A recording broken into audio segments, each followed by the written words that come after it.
پہلا حکم انہیں یہ تھا کہ تم نے جاتے وقت سجدہ کرتے ہوئے جانا ہے. دوسرا حکم کیا تھا؟ وقولوا حطۃ، تم نے کہنا ہے حطۃ.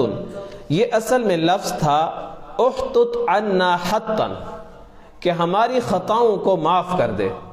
اصل میں لفظ یہ تھا، پھر حطۃ سے بنا. تو انہوں نے اس لفظ کو حطۃ کو بدل دیا.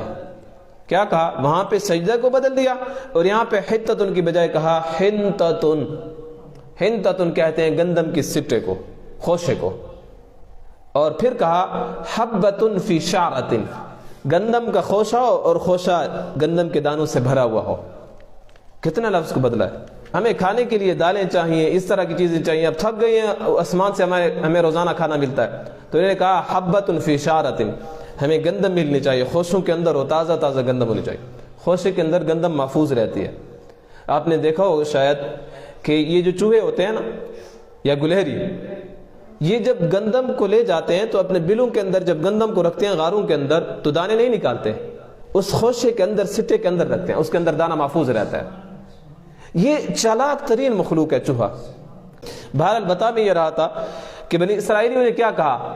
حطۃ کی بجائے کہ یا اللہ ہمارے گناہ معاف کر دے، انہوں نے کہا حنطۃ، گندم کی خوشے ہونے چاہیے. حبۃ فی شعرۃ.